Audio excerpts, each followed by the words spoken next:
வணக்கம். இன்றைய தலைப்பு தை அமாவாசை. ஆடி அமாவாசை, கார்த்திகை அமாவாசை, புரட்டாசி அமாவாசை, தை அமாவாசை. இது நாலுமே ரொம்ப விசேஷம். புரட்டாசி அமாவாசை பிரிதர்களுக்காக பண்ணுறது தான். அந்த மாலை பட்சம் 15 நாள் விரதம் 15 நாள் டெய்லி தர்ப்பணம் பண்ணி அதுக்கப்புறம் அமாவாசை அன்றைக்கி முடிக்கிறோம். அது என்ன ஐதீகம்னா, பிரிதுக்கள்லாம் அங்கேருந்து ஜாமீனில் அனுப்புகிறாங்க. யம தர்மராஜா எல்லா பிரிதுக்களையும் ஜாமீனில் அனுப்பிச்சு 15 நாள் போய்ட்டு உங்கள் உறவுக்காரா ஃப்ரெண்ட்ஸுங்க எல்லாரையும் பார்த்துட்டு வான்னு சொல்கிறாங்க.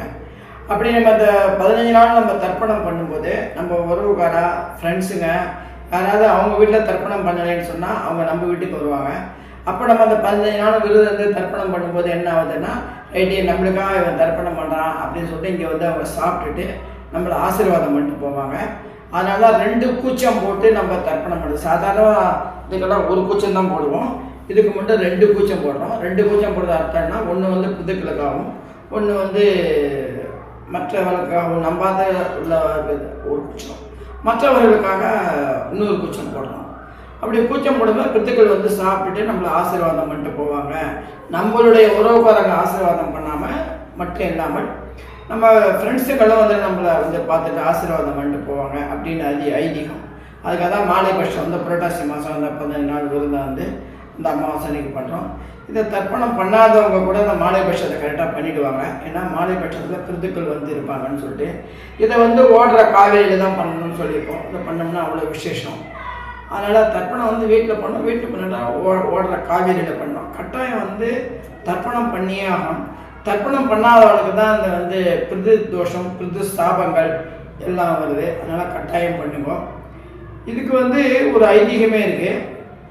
நன்னிலத்துக்கும் பக்கத்தில் பேரளங்கிற கிராமத்துக்கும் பக்கத்தில் ஒரு ஊர் இருக்குது. அந்த ஊர் பேர் முத்தேஞ்சீஸ்வரர் அப்படின்னு சொல்லுவாங்க.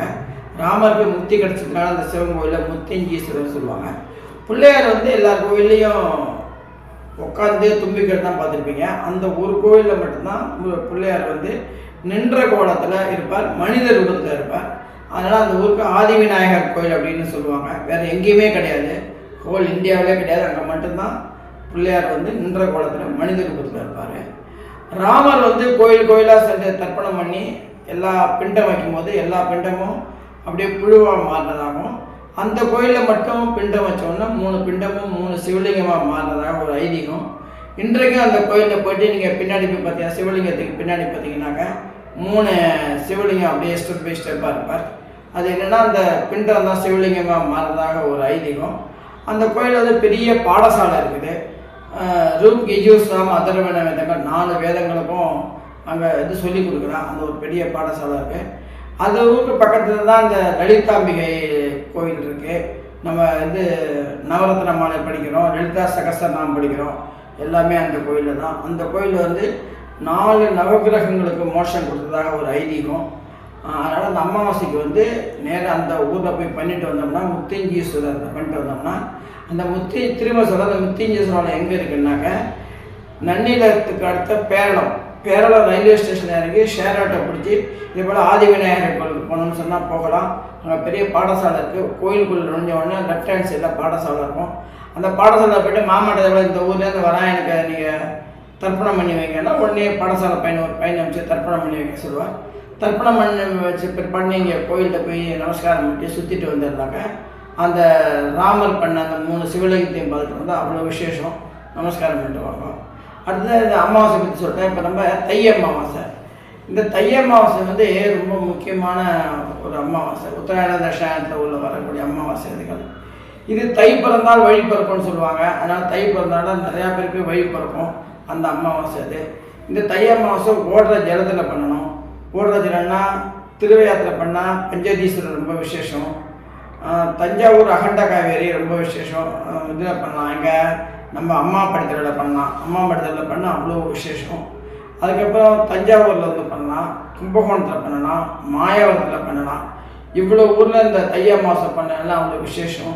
தர்ப்பணம் பண்ணால் ரொம்ப விசேஷம். தர்ப்பணம் பண்ணாட்டா பாவம் வந்துடும். அப்போ தர்ப்பணம் பண்ண புண்ணியம் வருமானா கிடையாது. உங்களுடைய வேலையை நீங்கள் செய்யலை தான். வேலை செய்யாமல் இருக்கிறது தான் தர்ப்பணம் பண்ணாமல் இருக்கிறது. தர்ப்பணம் பண்ணாமல் இருந்தால் தான் பிரிதுக்கள் சாபங்கள் நிறையா வருது. நிறைய ஜாதகத்தில் பார்த்தீங்கன்னா பிரிதுக்கள் சாபங்கள், பிரிதுக்கள் தோஷங்கள் இருக்கும்.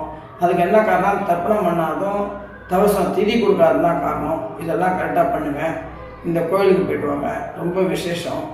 அதே போல் அங்கே சென்னையில் உள்ளவங்க வந்து கோயம்பேட்டில் இருக்கிற குறுங்காலீஸ்வரர் கோயிலில் போய் தர்ப்பணம் பண்ணலாம். ஏன்னா அதுவும் பிதர்கள் சாபம் போகக்கூடிய கோயில் தான். அங்கே போய் பண்ணுங்கள், ரொம்ப விசேஷம். தஞ்சாவூர், திருச்சி, கும்பகோணம், ஸ்ரீவாஞ்சியம், மாயவரம் இந்த இடத்தெல்லாம் போய்ட்டு நீங்கள் தர்ப்பணம் பண்ணுறதுக்கெல்லாம் ரொம்ப விசேஷம். தர்ப்பணம் பண்ணுற அன்றைக்கி அவர் ஊருக்கு போயிட்டாரே சரி அப்படின்னு சொல்லி நீங்கள் வீட்டை பூட்டி போடக்கூடாது. அவர் இருந்தாலும் இல்லாட்டாலும் வீட்டை தான் தேய்ச்சி கோலம் போட்டு அன்றைக்கி தர்ப்பணத்தை அன்றைக்கி கோலம் போடக்கூடாது. அதனால் வீடு வாசலை சுத்தம் பண்ணி உங்கள் முன்னோர்கள் படம் தான், முன்னோர்கள் படத்துக்கு ஒரு பொட்டை வச்சு பூ வச்சு எண்ணெய் இருக்கிறத நைவேத்தியத்தை பண்ணி எது வேணாலும் பண்ணலாம். ஒன்றுமே இல்லை, ஒரு இட்லி தான் இருக்குது, உப்புமா தான் இருக்குன்னா இட்லியே உப்புமாவை வச்சு பெரியவாளுக்கு நைவேத்தியத்தை பண்ணிவிட்டு அந்த பிறத்துக்களுக்கு நமஸ்காரம் பண்ணி ஆசீர்வாதம் வாங்கிட்டு ஒரு ஊதிபத்தியை கொடுத்துட்டு வாங்க, ரொம்ப விசேஷம். தை அமாவாசை யாரும் விட்டுடாதுங்க, நல்லா செய்யுங்க, ரொம்ப விசேஷம் உண்டாகும். தென்னாடுடைய சிவனே புத்தி எந்நாட்டுக்குரிய தேவா புத்தி திருச்சி தமிழகம்.